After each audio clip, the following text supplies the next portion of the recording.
Voilà. Sans plus tarder, donc on va ouvrir nos Bibles dans le livre de Genèse.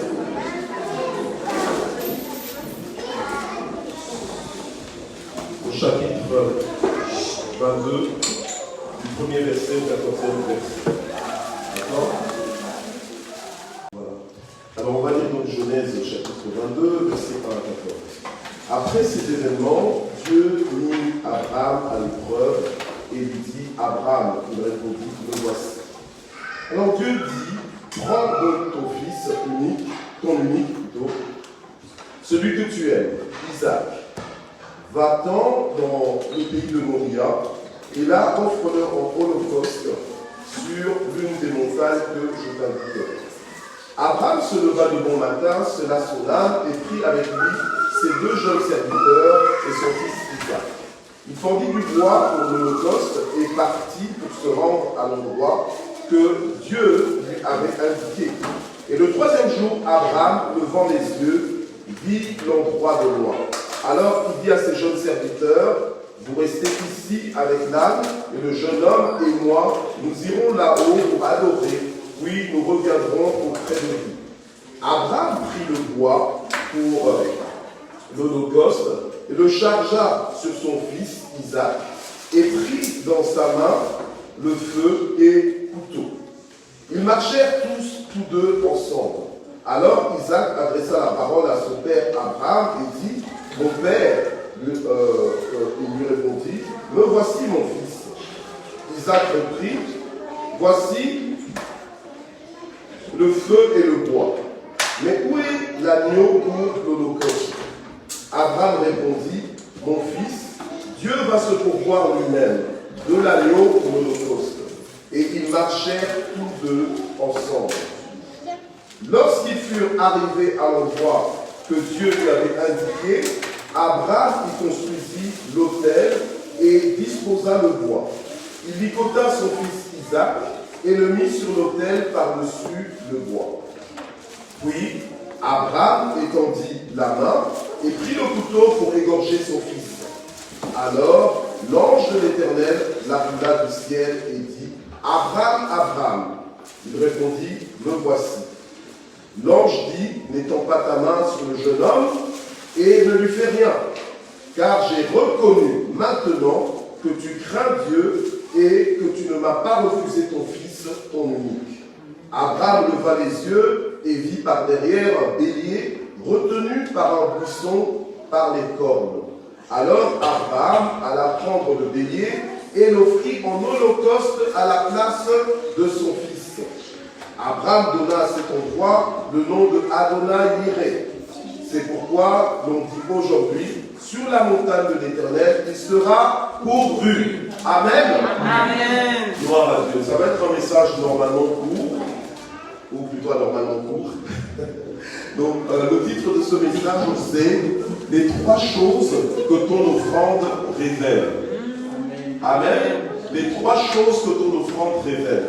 Nous sommes ce mois-ci dans le mois du langage des offrandes. C'est ça le thème que nous avons donné à ce mois. Le thème que le Seigneur m'a inspiré pour ce mois, pour que je puisse parler, enseigner, communiquer sa volonté. Et Dieu ce matin veut nous parler sur les trois choses que ton offrande révèle. Amen.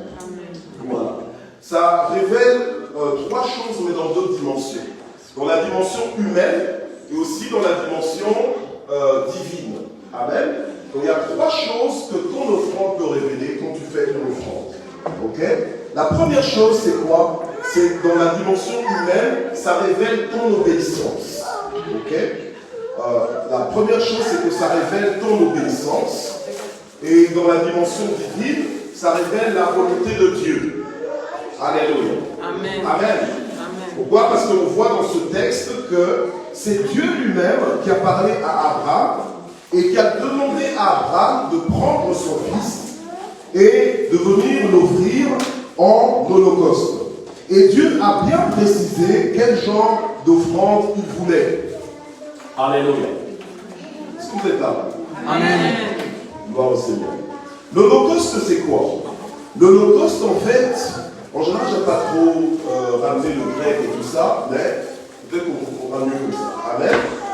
Alors, dans le mot grec, en fait, c'est holokostos. Holos, là, ça veut dire entier. Kostos, ça veut dire brûler. Donc, holocauste, normalement, c'est un sacrifice religieux où la victime, qui normalement devrait être un animal, était entièrement consumée par le feu. Donc, la victime était sacrifiée. Amen. Amen. Et donc, quand Dieu parle à Abraham, en lui disant, écoute, Abraham, viens m'offrir un holocauste. Alléluia. Suivez bien, parce que c'est un passage qui paraît compliqué, qui paraît difficile. Alléluia. Parce que, effectivement, les voies de Dieu ne sont pas les nôtres. Les voies de Dieu sont élevées au-dessus des nôtres. Amen. Il y a des gens qui viennent avec la logique humaine et se disent, mais pourquoi apporter des offrandes à Dieu? Parce que c'est la volonté de Dieu. Alléluia. Parce que Dieu veut qu'on lui apporte des offrandes. Dieu parfois même demande des offrandes spécifiques. Alléluia. Tout ce que tu veux, tout ce que tu peux penser apporter n'est pas forcément ce que le Seigneur attend de toi. Mais il y a des moments où Dieu te demande quelque chose de précis et c'est ça qu'il veut à ce moment-là. Amen. Alléluia. Et donc Dieu a parlé à Abraham et Abraham savait que c'était Dieu qui lui parlait. Amen. Là maintenant je suis en train de vous parler, je vous parle de la part de Dieu. Mais vous qui me connaissez, vous savez que c'est moi qui suis en train de parler, n'est-ce pas? Alors quand Dieu parlait à Abraham, Abraham savait qu'il avait affaire à l'esprit de Dieu, et ce n'était pas l'esprit du diable, c'était Dieu lui-même. Et Dieu lui dit, offre-moi en holocauste, donc viens m'offrir un sacrifice vivant, mais pas d'un animal, mais de ton propre fils, ton unique. Alléluia. Amen. Le fils de la promesse. Alléluia. Amen. Et donc Abraham, la Bible nous dit que Abraham se leva de bon matin pour justement aller offrir à Dieu ce que Dieu lui avait demandé. Amen. Amen. Et on voit que l'obéissance d'Abraham a été révélée dans sa décision justement d'offrir à Dieu quelque chose que Dieu lui demandait, mais qui paraissait, on va dire, déraisonnable. Alléluia. Amen. Qui paraissait illogique. Mais c'est ça que Dieu veut. Alléluia. Amen. Amen. C'est ça que Dieu attend de toi. Alors, le verset 3 nous dit, Abraham se leva de bon matin, se lava son âme, prit avec lui ses deux jeunes serviteurs et son fils Isaac. Et il fendit du bois pour l'holocauste. Amen. Pas pour se réchauffer, pour l'holocauste. Et il partit pour se rendre à l'endroit que Dieu lui avait indiqué. Tu dois être déterminé à offrir à Dieu des offrandes. Amen. Tu dois être déterminé à offrir à Dieu ce que Dieu te demande. Amen. Ça ne devrait pas être un problème pour toi. Alléluia. Du moins si tu es obéissant.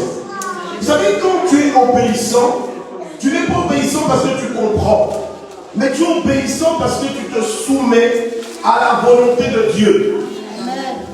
Amen. Il y a des choses que Dieu nous demande de faire, des fois qui n'ont aucune logique. Alléluia. Qui n'ont aucune logique humaine. Mais si c'est Dieu lui-même qui te demande de faire ça, fais-le. Alléluia. Fais-le. Dieu marche avec des gens qui sont obéissants et non pas avec des gens qui comprennent tout. Parce que tu peux comprendre et être désobéissant. Alléluia. Amen. Amen. Ton obéissance ne doit pas être conditionnée par la compréhension de ce que Dieu est en train de faire ou de ce que Dieu n'est pas en train de faire. Alléluia. Tu dois juste accepter d'obéir à Dieu. Amen. Dans l'offrande que Abraham a voulu offrir à Dieu, c'était une offrande qui manifestait, qui démontrait, qui révélait son obéissance à lui. Alléluia. Amen. Et deuxièmement, la deuxième chose que ton offrande révèle, c'est ta foi. Alléluia. C'est ta foi. Tu ne peux pas faire une offrande sans la foi. Yes. Alléluia. Amen. Tu dois être animé de foi quand tu fais l'offrande. Parce que non seulement tu l'as fait à un Dieu que tu ne vois pas, donc tu dois avoir foi en ce Dieu-là. Alléluia. Amen. Et quand tu fais l'offrande, c'est quelque chose que tu fais dans le physique, mais ça a un impact dans l'invisible. Ça a un impact dans le spirituel. Alléluia. Ça que nous parlons de langage de l'offrande. Alléluia. Alors au verset 8, la Bible nous dit quoi? La Bible nous dit que Abraham répondit à son fils, quand le fils lui a dit, mais où est l'agneau pour l'Holocauste? Alléluia. Alors imaginez Abraham qui n'a que ce fils Isaac, le fils de la promesse, et tout d'un coup Dieu lui dit, viens m'offrir ce fils en sacrifice. Alléluia. Et Abraham n'a jamais discuté avec Dieu en disant, mais Dieu, qu'est-ce que tu fais? Nous, des fois, on est comme ça. On se dit, mais Dieu, qu'est-ce que tu fais? Pourquoi tu as fait ça? Pourquoi tu as permis telle souffrance? Pourquoi tu as permis que ça sorte de ma vie? Pourquoi tu as permis que je perde ceci, que je perde cela? Alléluia. Amen. Abraham ne c'était pas le cas. Abraham, il avait foi en Dieu. Alléluia. Quand même son fils lui a posé la question en disant, mais où est le sacrifice? Il n'a pas menti. Mais il a répondu par la foi, parce qu'il croyait en son Dieu. Il a dit, mon fils, Dieu va se pourvoir lui-même de l'agneau pour l'Holocauste. Et pourtant, il savait que Dieu l'a appelé à offrir son fils en Holocauste. Alléluia. Amen. Et il allait pour offrir son fils en Holocauste. Et ce fils, il n'était pas un bébé, c'était un adulte. C'est quelqu'un qui a lui-même porté le poids pour l'Holocauste. Alléluia. Amen. Un peu comme Jésus lui-même, il a porté le poids de sa croix, alléluia, pour s'offrir en sacrifice à notre place. Amen. Alléluia. Amen. Et donc, Abraham va lui dire, mon fils, Dieu va se pourvoir lui-même de l'agneau pour l'Holocauste. Et ils marchèrent tous deux ensemble. Ce n'est pas que c'était un bébé que Abraham portait. Ça aurait été tellement facile à la limite si c'était un bébé, du moins plus facile. Alléluia. Maintenant, on va faire un jeune homme. Alléluia. Amen. Et Dieu sait que les jeunes gens sont forts. Amen. Donc, il pouvait se battre pour sa propre vie. Et ce garçon allait avec son père en toute obéissance. Et Abraham aussi obéissait à l'ordre de Dieu. Alléluia. Amen. Et il avait foi que Dieu ferait quelque chose. Amen. Dans la dimension humaine, ton offrande révèle ta foi. Et dans la dimension divine, ça révèle l'attente de Dieu. Dieu attend quelque chose de ta vie. Alléluia. Dieu regarde ta vie. Comment est-ce que tu avances? Est-ce que c'est par la vue? Est-ce que c'est par tes sens? Ou bien c'est par la foi que tu avances? Le juste vivra par la foi. Sans la foi, nul ne peut être agréable à Dieu. On va lire Hébreux 11, versets 17 à 19. Juste 2-3 versets. Toujours pour parler de la foi de Abraham. Bien aimé, il y a offrande et offrande. Ou, amen. Des fois tu apportes des offrandes, regarde un peu, qu'est-ce que ça révèle? Est-ce qu'il y a de l'obéissance? Ah ben oui, il y a de l'obéissance parce que j'apporte quand même une offrande. Non, des fois tu pointes juste. Alléluia. Des fois, le Saint-Esprit te dit, voilà, apporte-moi ceci, mais toi, tu es dans des négociations. Alléluia. Des fois, le Seigneur te parle clairement. Vous savez, la Bible nous dit, aujourd'hui, si tu entends sa voix, n'endurcis pas ton cœur. Pourquoi? Parce que souvent, tu entends sa voix, mais tu endurcis ton cœur. Alléluia. Alors, Hébreux 11, verset 17, 19, c'est par la foi qu'Abraham, mis à l'épreuve, a offert Isaac. Alléluia. Et nous sommes là. Quand on dit c'est le moment des offrandes, tu ne ressens même pas que c'est peut-être une épreuve. Tu ne ressens pas le challenge. En fait, c'est vraiment quelque chose comme ça. Alléluia. Et tu penses que, ah ben tu as fait l'offrande. Non. Dieu te parle. Alléluia. Amen. Et Dieu peut te dire, mais tiens, je veux que tu m'apportes ceci. Ou bien libère-moi ceci. Qu'est-ce que tu fais en ce moment-là? Ce sera des luttes. Puis tu vas t'arranger. Puis tu vas dire, ah, j'ai oublié. Alléluia. Et puis tu continues ta vie comme ça. Mais Abraham n'était pas de ce genre-là. La Bible nous dit que malgré qu'il ait été mis à l'épreuve, il a offert, il a offert Isaac. C'est son fils unique qu'il offrait. Lui qui avait reçu les promesses et à qui il avait été dit, c'est par Isaac que tu auras une descendance qui porte ton nom. Et la Bible nous dit au verset 19, il comptait que Dieu est puissant, même pour faire ressusciter d'entre les morts. Alléluia. Amen. Donc il s'est dit, oh, je vais obéir à Dieu, mais Dieu sait ce qu'il fera. Alléluia. Et c'est dans le même esprit, dans la même attitude que cette veuve qu'on voit dans le Nouveau Testament, elle a donné les 2 pièces d'argent qui lui restaient. Elle a donné de son nécessaire. L'offrande, ce n'est pas un exercice kamikaze. Alléluia. Amen. Ou, quelles que soient les choses que Dieu te demande d'apporter, ce n'est pas pour ta mort. Amen. Alléluia. Il ne faut pas croire que tiens, je fais l'offrande et puis après c'est fini, c'est le chaos. Non. Dieu lui-même, il sait. Alléluia. Amen. Et Abraham avait cette foi en Dieu qu'il était capable de ressusciter les morts. Alléluia. Amen. Et la Bible nous dit, c'est pourquoi son fils lui fut rendu. Et il y a là un symbole. Ok? Alors, on retourne dans notre texte de Genèse 22.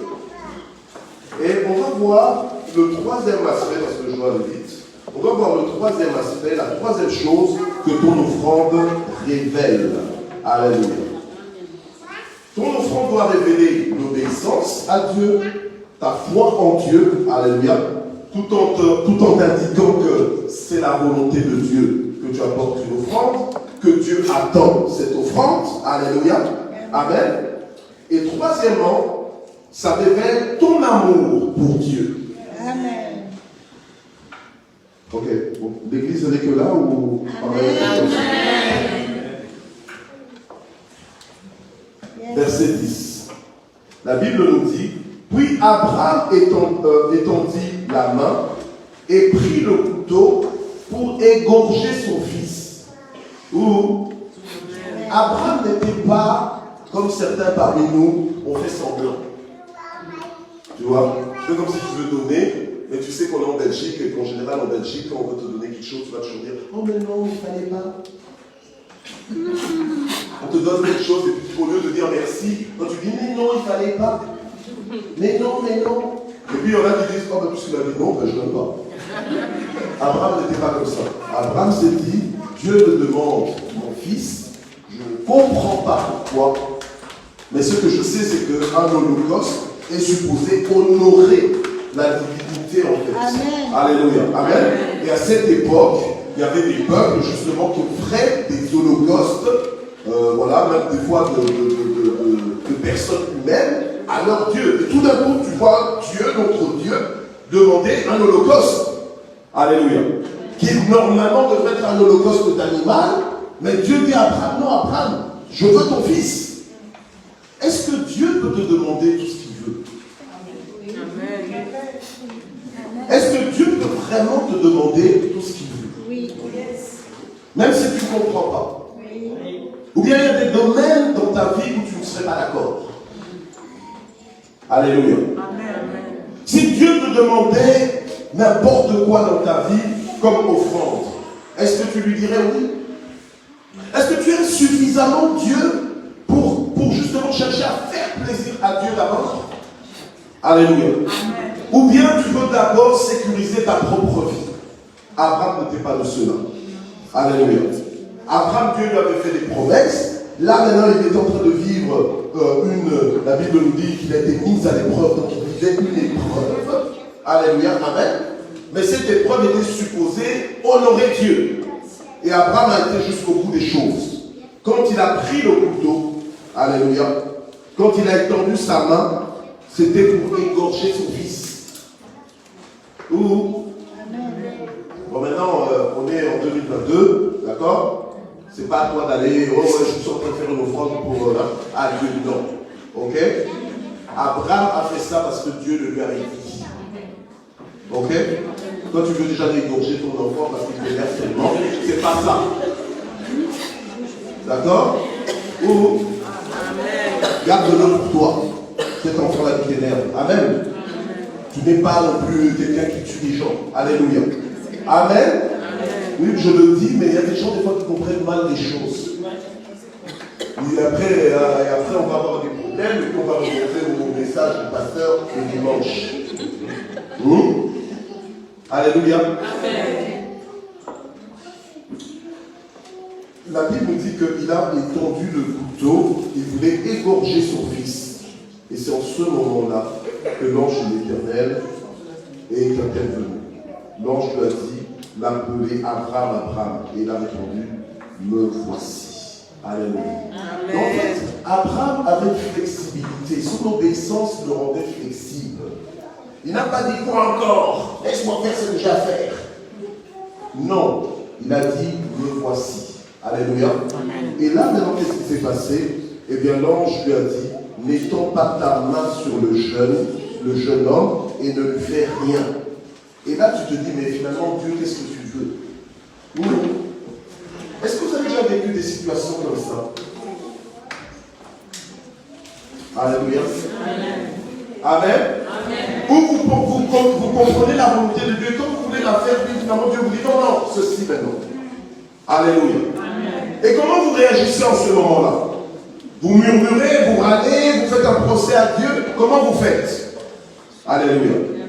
Abraham, ce qu'il a fait, eh bien la Bible nous dit que Dieu lui a dit, car j'ai reconnu maintenant que tu crains Dieu et que tu ne m'as pas refusé ton fils, ton unique.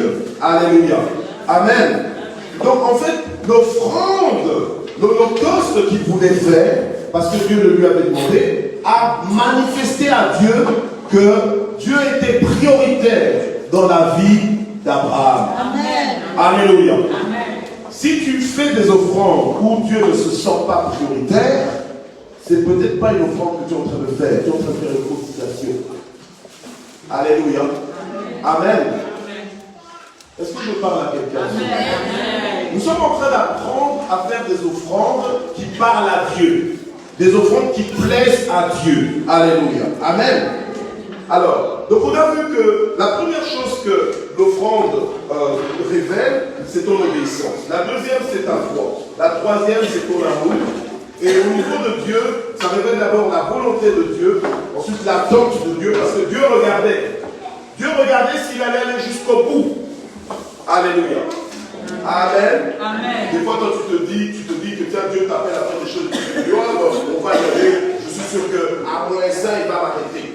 Et tu attends le moins 1, c'est toujours pas là. Tu attends le moins 1 et Dieu ne t'arrête toujours pas. Finalement, tu vas plus loin. Alléluia. Et donc, la troisième chose au niveau de Dieu, c'est la validation de Dieu que ça nous révèle. L'approbation de Dieu.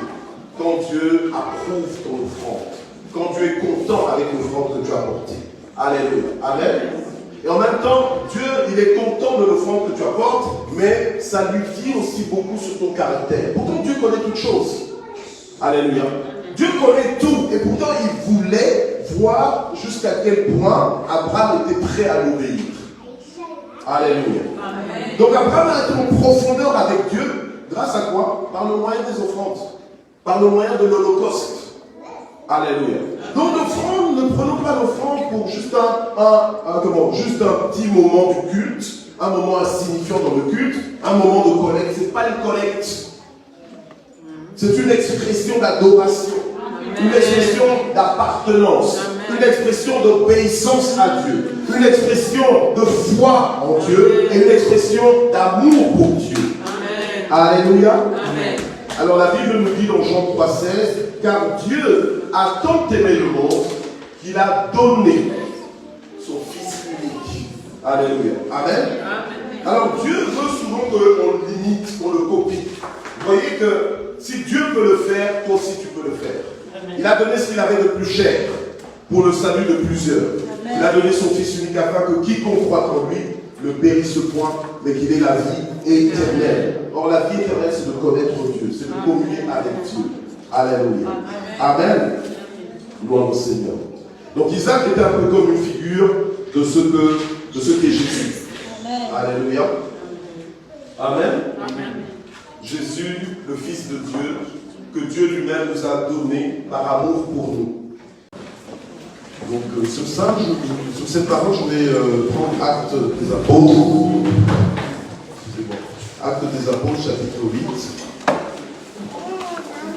Vous savez, pour la préparation au baptême, on leur a donné à peu près 3 séances de formation, d'explication, d'enseignement, pour leur expliquer en fait c'est quoi le baptême.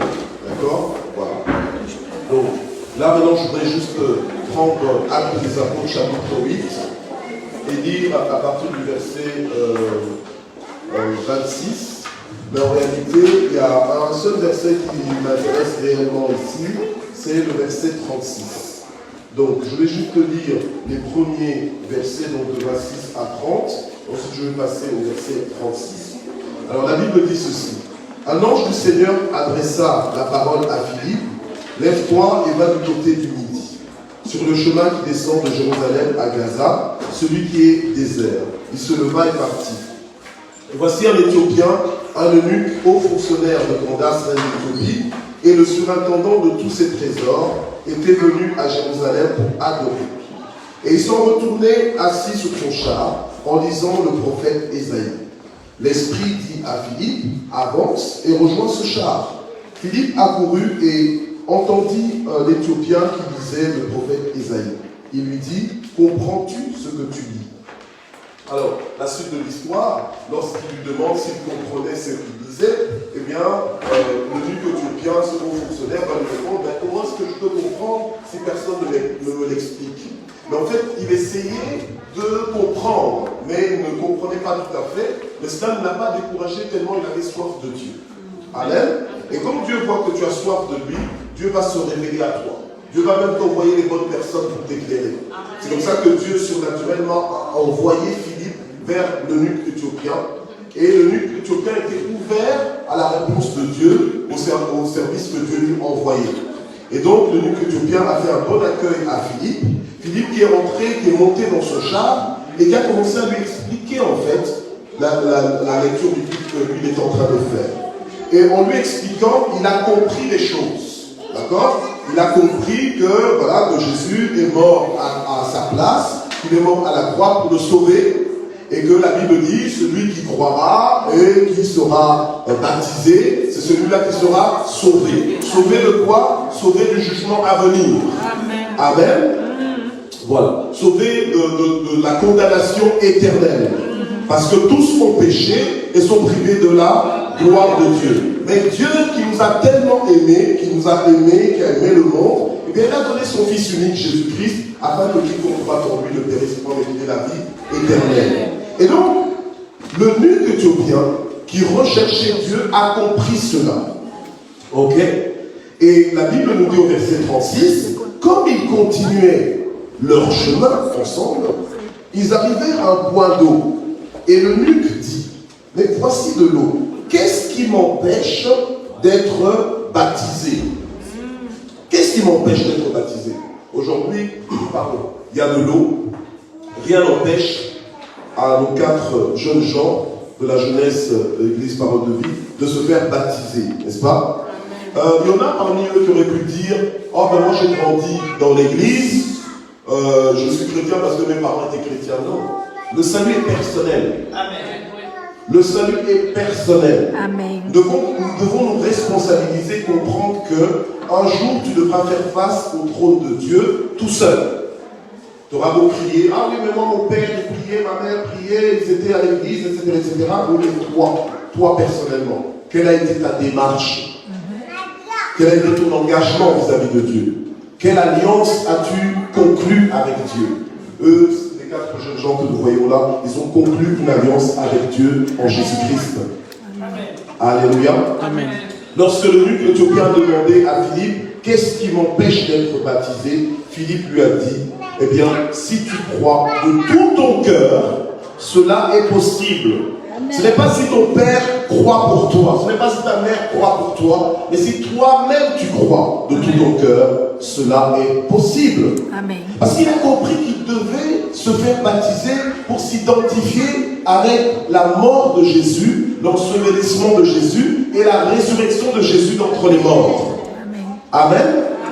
pour naître de nouveau et ressusciter à une nouvelle vie. Et cette nouvelle vie, c'est une vie dans l'obéissance à la parole de Dieu.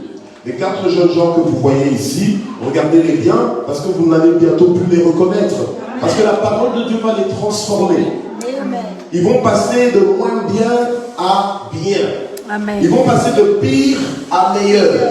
Amen. Alléluia. Amen. Ils vont passer des ténèbres à la lumière. Amen. Gloire au Seigneur. Amen. Leur vie va complètement changer. Maintenant, la vie de quelqu'un ne peut pas juste changer comme ça. L'apôtre Paul disait, je n'ai pas honte de l'évangile parce que c'est la puissance de Dieu pour le salut de quiconque croit. Mais si tu ne crois pas, ce ne sera pas la puissance de Dieu pour toi. Alléluia. Eux, parce qu'ils croient, ils s'ouvrent. Vous me dites comme ce sont prêts. Alors, eux, parce qu'ils croient en Dieu, ils s'ouvrent à la parole de Dieu. Alléluia. Qu'est-ce qui m'empêche d'être baptisé? Qu'est-ce qui t'empêche d'être baptisé? Alléluia. Parce que normalement, si tu as cru, tu dois passer par là. La prochaine étape, c'est le baptême. Alléluia. C'est pas, je me fais d'abord baptiser, ensuite je croirai. Non. Je crois d'abord et ensuite je me fais baptiser et j'avance avec Dieu. C'est un engagement d'une bonne conscience. Amen. Et c'est important non seulement pour leur vie ici sur la terre, pour le reste des années que le Seigneur va leur accorder, amen, mais aussi pour leur éternité. C'est maintenant que nous devons nous garantir l'éternité dans la présence de Dieu. Ce n'est pas quand on sera mort qu'on va travailler à ça, c'est maintenant de notre vivant. Amen. De la même façon dont nous prenons des assurances vie, dont nous prenons des assurances incendie, des assurances, toute forme d'assurance, nous devons assurer notre éternité. Amen. Et cette assurance est gratuite. Alléluia. Il te suffit de croire en Jésus, de croire qu'il est mort à ta place à la croix. Alléluia. Amen. Il te suffit de l'accepter dans ta vie comme ton Seigneur, de te soumettre à sa parole, à sa volonté. Alléluia. Amen. Et toi, tu as ton éternité assurée. Amen. Tu n'auras plus peur de la mort. D'ailleurs, la mort, je nous rappelle que la mort est le lieu de rendez-vous de tous les êtres vivants. C'est la Bible qui le dit. On mourra tous un jour. Alléluia. Après quoi vient le jugement. Et le jugement, là, si tu veux être épargné du jugement dernier, c'est maintenant que tu dois croire dans le Seigneur Jésus. C'est pour ça que nous l'appelons notre Sauveur. Amen. Gloire au Seigneur. Alléluia. Alors nous allons nous lever ensemble. Nous allons clôturer ce moment ici dans ce lieu de culte. Gloire au Seigneur. Et je salue par la même occasion toutes les personnes qui sont parmi nous pour la première fois. Nous sommes heureux de vous avoir avec nous dans la maison de Dieu. Soyez vraiment bénis. Sentez-vous à l'aise parmi nous. C'est un honneur pour nous de vous avoir, un privilège. Amen. On savait que vous existiez, mais c'est aujourd'hui qu'on voit vos visages. Amen. Alors nous allons prier par rapport à tout ce que nous avons entendu jusque-là. Seigneur, nous prions pour que tout ce que nous avons entendu continue de résonner dans notre esprit, dans nos cœurs. Toi, tu parles tantôt d'une façon, tantôt d'une autre. Et je prie, Seigneur, pour que tu continues de toucher nos cœurs. Nous ne voulons pas avoir des cœurs qui s'endurcissent à l'écoute de ta voix, mais nous voulons avoir des cœurs réceptifs à ta volonté et à ta pensée. Aujourd'hui, tu nous as parlé et nous voulons recevoir cette parole, la sceller dans nos cœurs et la mettre en pratique. Seigneur, nous te remercions pour ce moment de baptême. Nous prions pour que tu bénisses tous les baptisés dans le nom de Jésus, que tu les visites et que ce soit un nouveau départ pour eux.